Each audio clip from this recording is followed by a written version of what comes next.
What's up, everybody? Welcome into another edition of the Hoops Betting Hour. I am your host, the big man on campus. We're here live on a Saturday, June 26, 2021. Hope you're all having a great morning, a great weekend, a great start here to another fun summer weekend. We got one basketball game tonight, 9 o'clock Eastern, Suns-Clippers Game 4. We'll get into that in just a second. I don't know what we're going to talk about recap-wise of a pathetic – what an interesting summer league game it was last night between the Milwaukee Bucks and Atlanta Hawks. We'll get into that sparsely in just a minute. Let's bring in our guest for today. As always, we are powered by PicksWise and presented by FanDuel. We're here every day breaking down the NBA when there are games all the way through the NBA Finals. Blackjack Fletcher is our guest. We haven't talked to him in a few days. Blackjack, how are you? Good to see you.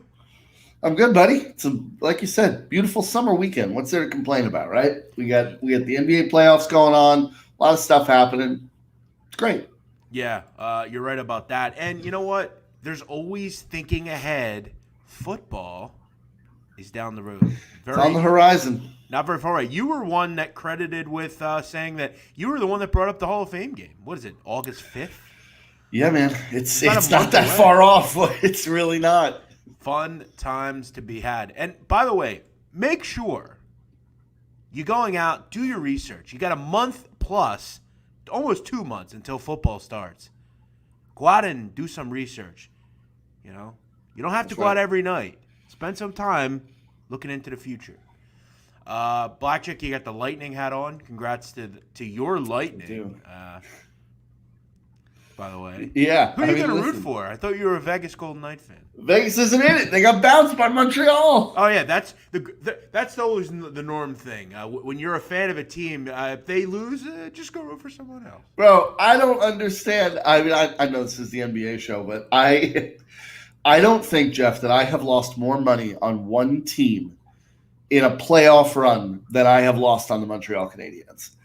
Yeah. They have now won, whatever it is, 12 games. I have bet against them in those wins, probably 11 of them. I don't know. It's confounding to me. I think they are the most surprising finalist in a North American sport that we've seen in decades. Yeah, I think from what I understand, didn't they barely make the playoffs? They barely made the playoffs. They were a consensus worst team in the playoffs. Okay. They only made the playoffs because of this odd, divisional situation the NHL had to play with. If this was a normal season, they don't get in.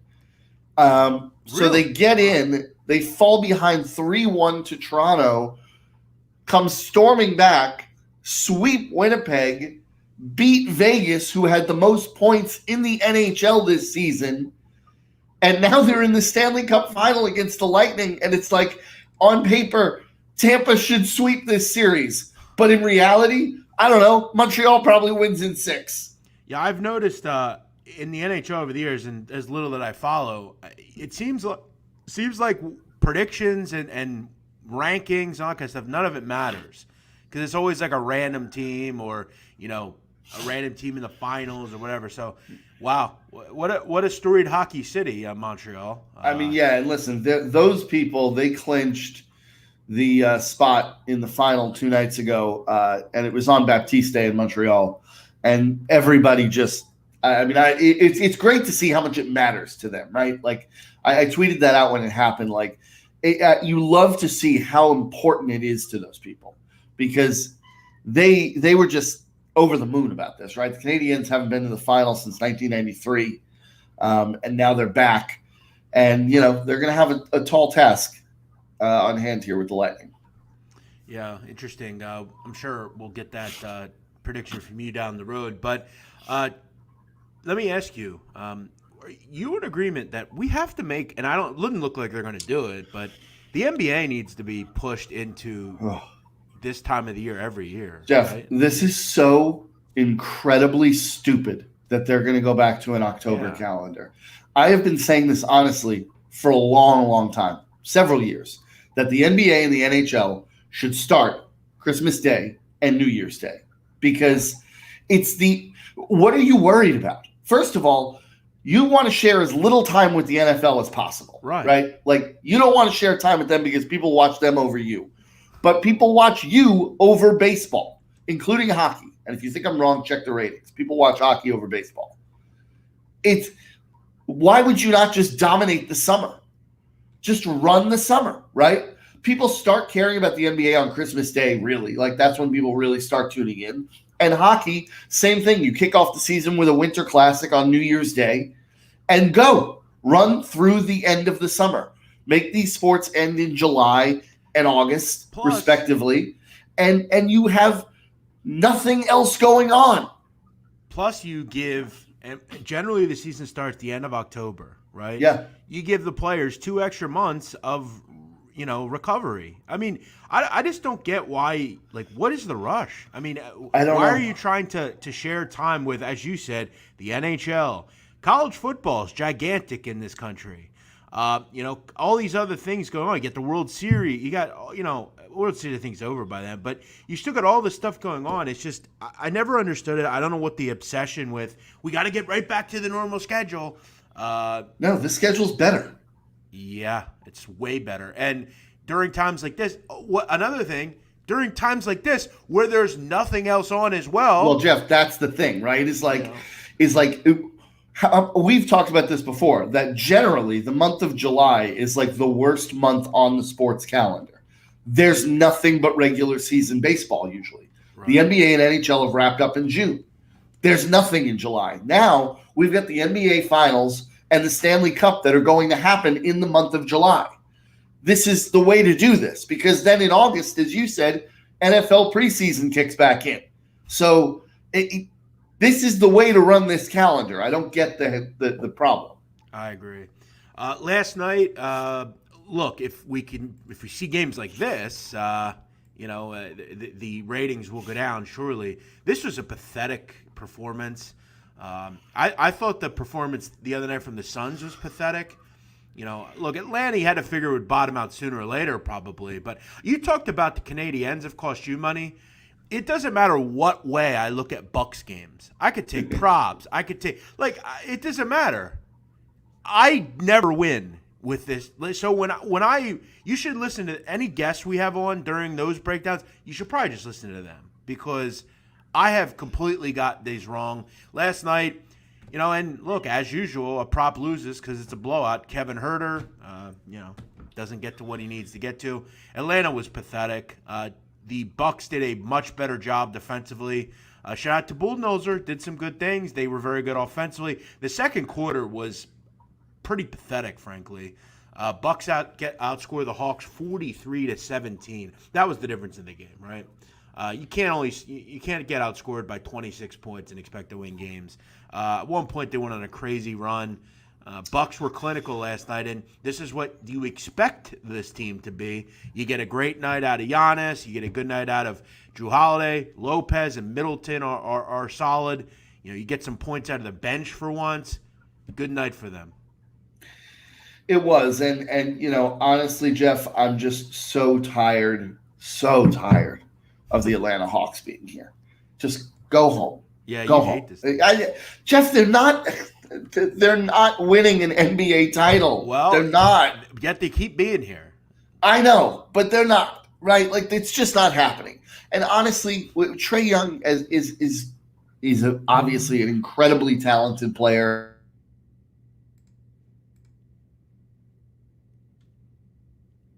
Looks like we lost Blackjack. Maybe he's just fading out. We'll have to get him back. That's weird. We usually have a good connection with Blackjack. But we're doing a live show and things happen. Let's see if he's back. Blackjack, we got you back? I'm back. Okay. It's frustrating watching Trae Young sometimes with the constant leaning in for contact and trying to draw a foul. Like, can we just play straight up for a little bit? Just a little bit?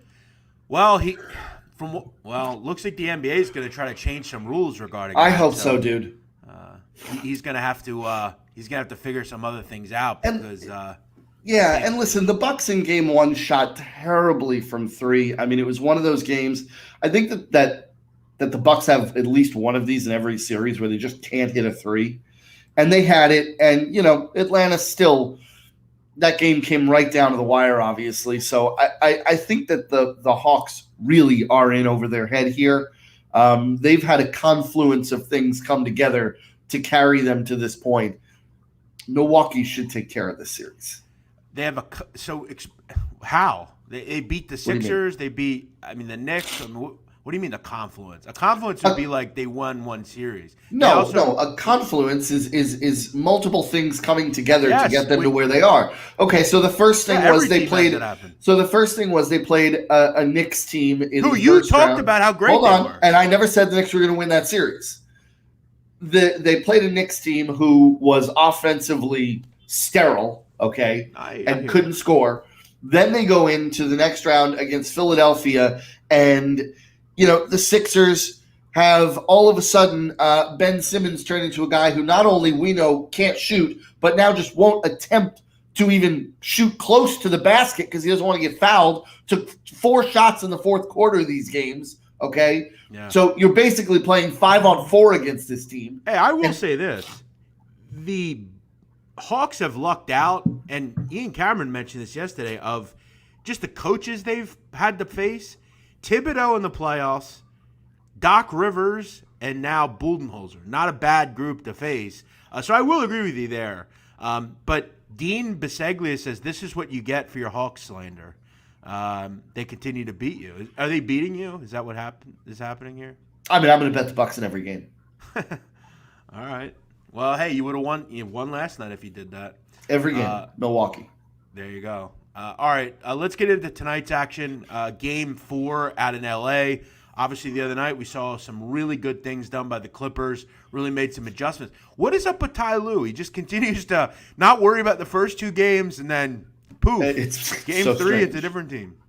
It's so strange, man. This Clippers team, you have to give them credit on a few levels, which is like if you would have said 3 months ago that the Clippers would be in the conference finals and some of the guys leading the charge would be Terrence Mann, Luke Kennard, and Reggie Jackson, you probably would have gotten some weird looks, right? Like that would not have been a popular opinion.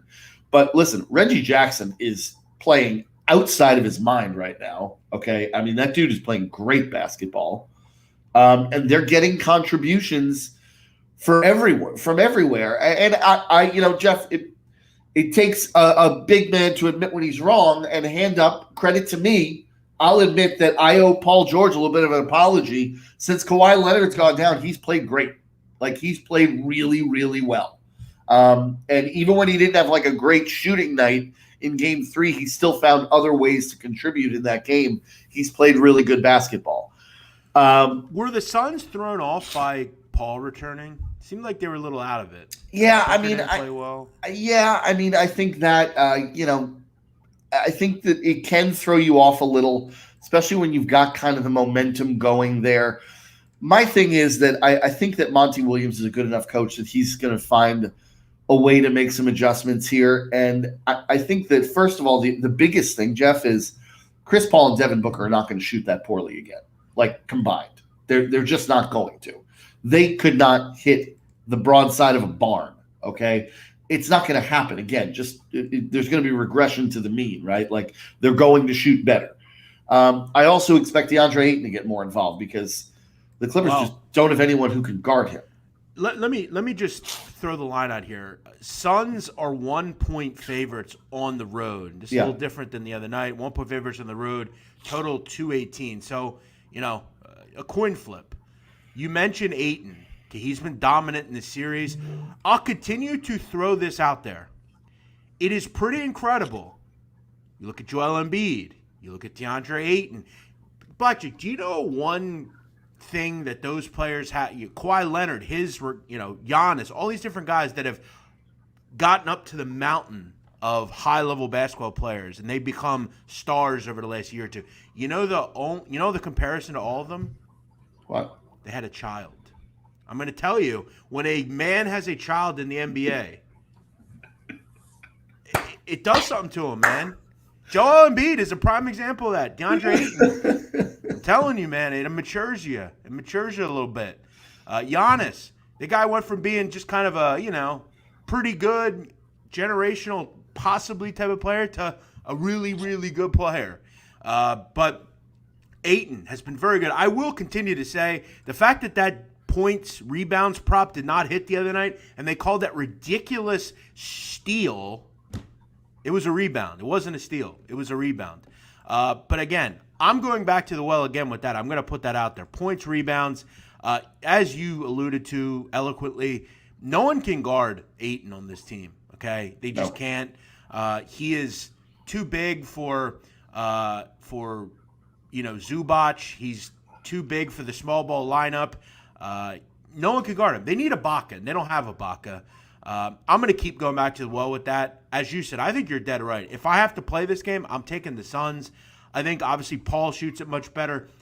Booker was non-existent. They didn't get a ton out of Jay Crowder.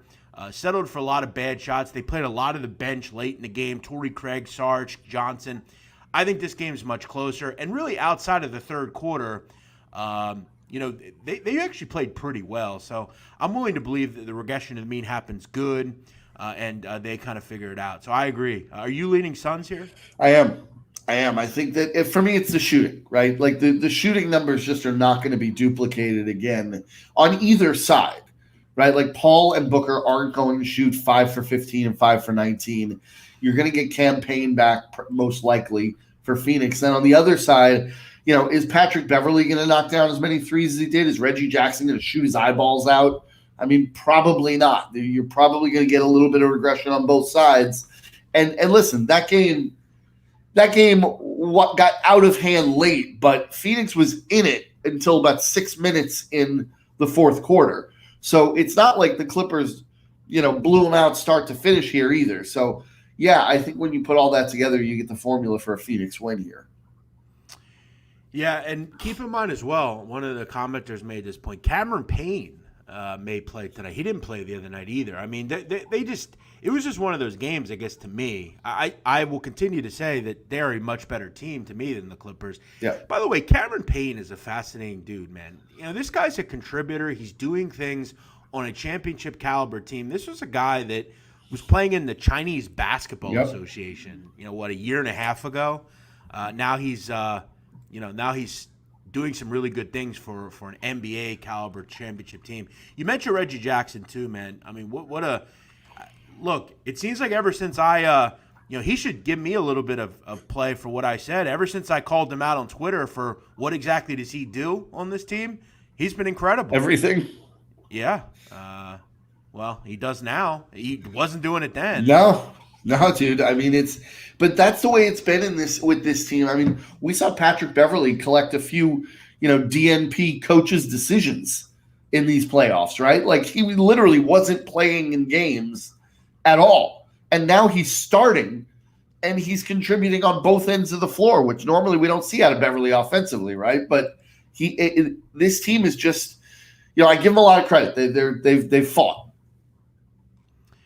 Yeah, if I'd have told you that 2 weeks ago Kawhi Leonard would be out for a period of time, Paul George would be the controller of this team with the way he's played, and Reggie Jackson and Terrence Mann would have to start for you, what would you have said?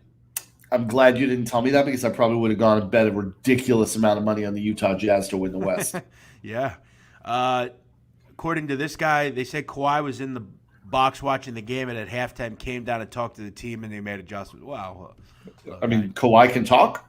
Yeah. The media would lead you to believe he never talks, which I don't know why that's a bad thing. I'd much rather have a silent killer than a gaudy guy that does nothing. By the way, Blackjack, take a guess where Reggie Jackson was born.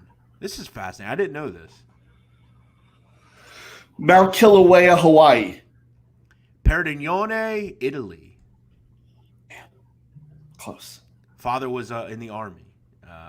So how about that? I wouldn't have guessed that. No. I didn't know he was an Army brat. Interesting. All right, so you're leading Suns. Okay, yeah. I'm going to lean Suns as well. I'm going to and grab that Reggie Jack. DeAndre Ayton, points, rebounds over. 26.5, getting a little bit better number tonight. He's hit it in all three. I think he's going to hit it again tonight. I love Ayton. Do you love Ayton? I love Ayton. I do. I think that DeAndre Ayton is really coming into his own. If you remember last year in the bubble with the restart, I think that was kind of Devin Booker's coming out party when the Suns won 8 in a row and still miss the playoffs somehow. But Devin Booker was just playing unbelievable basketball, and everyone had to pay attention. I think this season has been about DeAndre Ayton. It's a kid that it's taken a couple of years, but dude, I mean, this always kills me with the NBA, and we're seeing it now more and more and more, where these big men get drafted early, they come into the NBA, they don't make instant impact, and it's like, oh, well, forget about him. Dude, sometimes it takes a few years for a 19-year-old to grow into his body a little bit. Like, look at what happened with Julius Randle, right? Brandon Ingram. It took these guys a few years to kind of figure it out, and now they're all-star level players. DeAndre Ayton is, to me, the next, level of that. I think that he's got more skills, honestly, than the two of those two. I think that Ayton can be a really big piece of the future in Phoenix. Top 5 big in the league. Don't at me. Don't at me. Wild comment here. Is Ayton as good without CP? No. No, none of them are. No one. I mean, none of them are. Scottie Pippen is good without Michael Jordan. I mean, yeah. Listen, if DeAndre Ayton had, Ricky Rubio as his point guard, I don't know, maybe not. But then again, I mean, he was doing things without CP there before. But CP3 has taken his game to a top 5 center in the league. Yeah, none of the players on that team are as good without Chris Paul. And that's clear because they're that's the beauty of Chris Paul. Yeah, that's why they're in the Western Conference Finals. And I don't mean to make laugh about your comment. I agree with what you're saying. For sure. I mean, he's definitely not as good. But I think you can make that case about a lot of players in the NBA that aren't as good without point guards. Point guards are – look, if a Hall of Famer or big goes to the Hall of Fame, that point guard should be – right there with him because he made him that way. By the way, Doug Gottlieb made a comment yesterday on the radio. Listen to this when it comes to bigs. He says Kevin Love is a Hall of Famer. Do you agree with that? Not even close. He said it, and it's not particularly close. I think. I listen, and I was like, whoa. The Basketball Hall of Fame is an odd animal, right? Like they allow in a lot of but it's not like, I don't know. It's strange to me because it covers collegiate sports, it covers, international stuff. It's weird to me. But the Hall of Fame to me, and I'll say this for any sport, it's always what you just said. Is Kevin Love a Hall of Famer? Yes or no? No.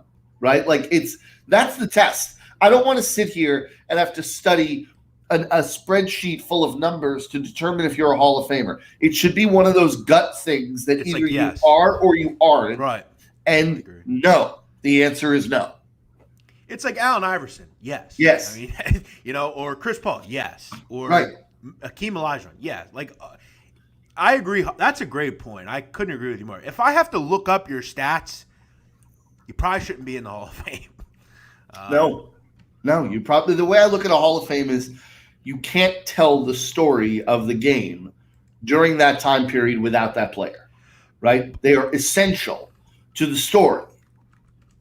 By the way, and I continue to be haunted by Trae Young, and I'm going to tell you why. Trae Young is a killer, man. He is. I don't care if you don't like the Hawks, whatever. The kid is an ascending star. He's that good. He's a smart kid. He's got a great support system. I listened to his dad speak yesterday, and his dad was seemingly, I think, integral. He always put him in the right positions. They let him kind of do his thing the way he does it. I look back at the Philadelphia 76ers, and I say to myself, in March of 2016, or in May of 2016, you take Ben Simmons. In May of 2017, you take Markelle Fultz. You know when Trae Young was drafted? 2018! How do we get those two and they get Trae Young? Think about that. The caliber of player that he is compared to those two. It sickens me. I mean, God, it sickens me. Also, why do we always get screwed? Also, you don't get screwed. You screwed yourself with Markelle Fultz. You traded up for Markelle Fultz. Yeah, why do we always pick these? Could have Jason Tatum. Yeah, I know. It sucks. I hate this team. Traded up for Markelle Fultz. Holy shit. Like, did nobody in the room think, like, why is Danny Ainge giving up the number 1 overall pick here? It's called highway robbery. That's why. Like, but you and I both know, Jeff, that when Zion Williamson was the number 1 pick a couple of years ago, you weren't prying that pick out of New Orleans' hands for anything. If you think you've got a generational guy, you're not trading the pick. It's truly incredible. And I know they'll always point to like two players that they hit on with Allen Iverson and Joel Embiid but let's be honest, did they hit on Iverson? Iverson had to be picked. I feel like he was for sure the guy you had to take. But like Joel Embiid, okay, I get that one too. But there's no team in the NBA that's been worse at drafting than the Sixers. Oh, yeah. I mean, your drafting has been awful. I mean, you want like, to talk – where's Jahlil Okafor? Yeah. Nerlens Noel. Evan Turner. I mean, Michael Carter-Williams. I mean, it's just and it's also the guys that they do draft that they get rid of. You know, Lou Williams, Nikola Vucevic. You know, yeah. It's incredible. If you put me in charge of the Sixers, I'm serious, I would win them a title. That's how good I am at drafting. Well, it's hard to win a title, but I would win a title for this team because I do a hell of a better job. Worse than what they've drafted because the drafting in Philadelphia has been god-awful. You remember that movie Eddie with Whoopi Goldberg? Whoopi Goldberg and the Knicks, yeah. They should do that for me for the GM. GM for a week, and I bet you I'll do a better job than they do. All right, Blackjack Fletcher, always good to speak to you. What we're going to do, we'll let you jump off. Before we let you do that, want to quickly let everyone know where we can find you. I want to quickly talk about your website, Better Than Vegas. You have a site you're working on that really allows users, and look, for anyone that contacts me, I get people all the time, how do you get into the gambling realm? How do you get noticed? This is how you do it. This is how you do it. Go to betterthan.vegas. Start making picks, okay? They feature you on the page. Yep. I'm going to tell you right now, if you go 10-0, I'm sure Blackjack will start talking about you. I mean, yeah, listen, we feature people that do well. We also have a weekly showdown contest where whoever gets the most is up the most units at the end of each week gets $250. So it's free money there. We've got contests going on. There's currently an NBA contest, playoff contest with Paul LaDuca. I've got an NHL contest, which I'm getting my ass kicked in because of the Canadiens. Thank you very much. And we're going to have more contests coming out over the summer, maybe even a free trip to Vegas is going to be given away. So you got money. You got great personalities, personal friends, Paul LaDuca, Blackjack Fletcher. How about young Mantis? I mean, Mantis, my guy. Money Mantis. Yes. Yeah. Listen, I always get a kick out of when he said, someone asked what was wrong with him, and he says, I got BDS. And I'm not going to tell you what BDS is, but it has to do with a big thing below the waist. I always got a kick out of that. Blackjack Fletcher, go check him out on Twitter at Blackjack Fletcher. You can also hear Blackjack on a show called The Sit Down, which is gaining ton of steam. You can find it wherever you get your podcasts. It's all about mob history, organized crime history, drug gang history. We just did a great show on Greg Scarpa, the Grim Reaper. Blackjack, you would agree, Greg's probably the most fascinating mobster ever. Just with all the things that happened to him, and I think you can make the argument that Gregory Scarpa is the most prolific killer in American history. But he's also just interesting with the story is an interesting story, right? I mean, you don't normally think about mob guys dying of AIDS, so tune in to find out how that happened. Yeah, and next week I told Blackjack before the show. Next week we're doing a show a little different than the norm. But we are going to talk about one of the most dangerous people in the entire country's history ever. This guy is a demented, disturbing, satanic individual. And he sold a ton of kilos of cocaine on the East Coast. You have to check that out next week. Blackjack, great to see you. Great to hear from you. Have a great day, all right? Thanks, brother. Okay, take it easy, man. Later. Blackjack Fletcher joining the show. Thanks to him for jumping in.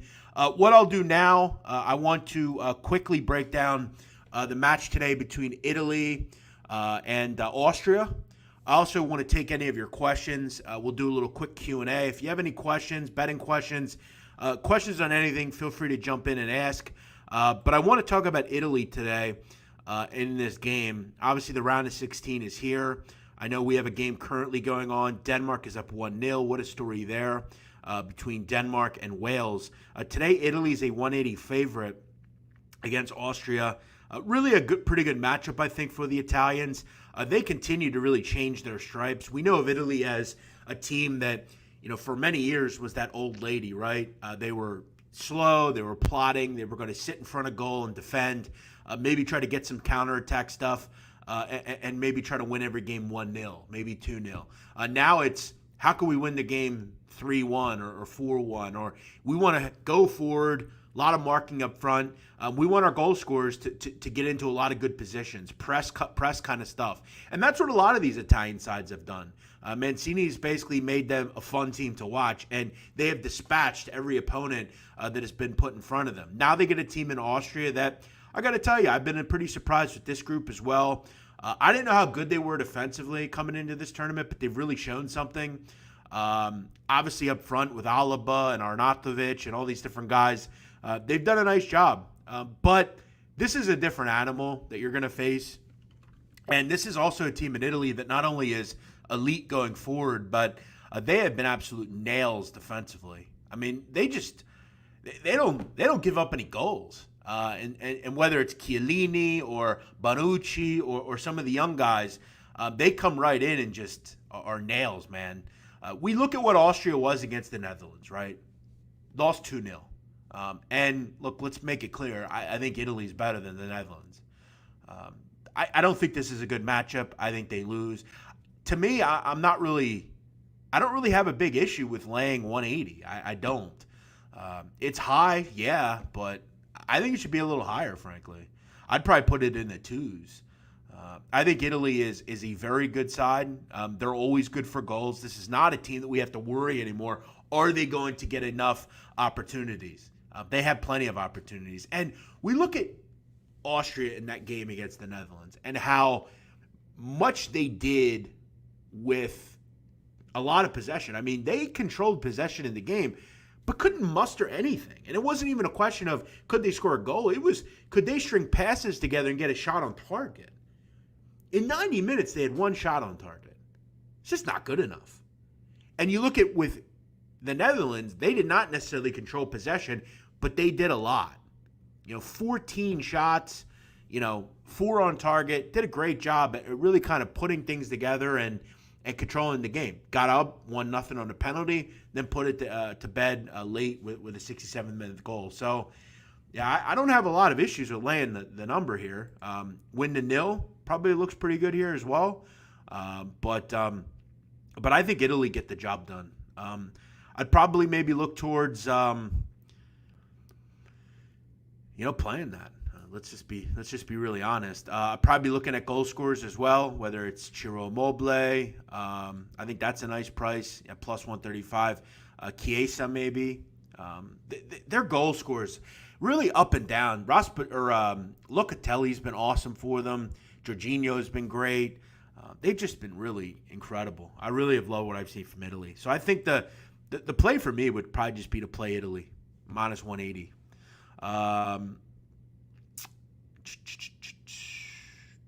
Cameron Jennings, goal Denmark. Let's go. Yeah, they're playing really well. I'm really, good for them. Obviously had some the tragic stuff with Eriksson. They've been great. Shout out to Denmark. Let's see if they can't hold the lead here.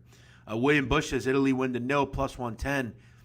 Yeah, I mean it's not a bad play. They haven't given up a goal since September.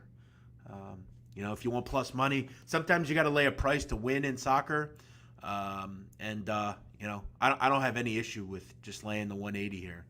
All right, that's that for the show. Unless we have another question or two. I am the big man on campus. You can find me on Twitter at Jeff Nadu. Make sure you check out every show we do. We're here every day at noon Eastern, breaking down the NBA card and anything else going on in the world of sports. Looking forward to the next couple of months. I don't know exactly. People reach out to me and say to me, hey, what are you doing going forward? I'm not sure yet. I don't know what I'm going to be doing. I have some things in the works.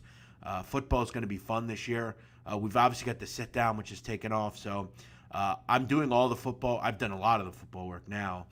Basketball, obviously college basketball, we're going to get into. Very much excited about. So I'm very excited about the coming future here. Do you use expected goals to cap soccer, or in Euros not enough data? Not really one to cap that kind of stuff, but I just use a variety of different things. The eye test. I think watching soccer is important because there's so much that goes on during a game that if you're not watching, you don't necessarily see. So I think just watching games, I think that's a great thing to say in any level. Watch these games. That's how you become familiar with the teams. You become familiar with what's going on. I know it sounds lame, but you have to. Just watch the games. Who's looking good in college basketball right now? Well, look, Gonzaga is going to be the number one team in the country. They welcome back, Drew Timme. They welcome back Nemhard. They bring in the number one player in the country in Chet Holmgren. They bring in one of the top point guards in the country, Hunter Salas. They're going to be very good. I'll continue to say this. Texas should not be 25-1 to win the NCAA tournament. That's a ridiculous price. I think they should be, in the 10 to 15-1 range. This is a team that is going to be very good next year. I think they have the best coach in the country, frankly, and Chris Beard. They have completely changed the landscape of this group going forward. They brought in one of the best transfers in Trey Mitchell, a couple others, Timmy Allen, Devin Askew, Christian Bishop. They've got a top commit coming in, Gavin Perryman. I'm very high on Texas, very high. I've already bet them. I was very high on them last year, and they let me down, but what are you going to do? But, okay, that's that for me, folks. You all enjoy your day. Be safe out there if you're going to go out. I'm back tomorrow with another edition of the show. Spread Astaire will join us like he does every Sunday. And then we'll check out the NBA schedule going forward. Before we go, let me do that here. So we'll have shows going forward. You got, shows the next couple of days. No days off, so that's great. So, okay, guys, you all have a great day. Thanks for watching. I appreciate you checking me out. LL says you're a college football or college basketball team. Thanks, man. Appreciate that. Thanks for watching. I'll see you all Sunday. Have a good day. Bye-bye. Oh, play today. Best play on the board. DeAndre Ayton, points, rebounds over, 26.5.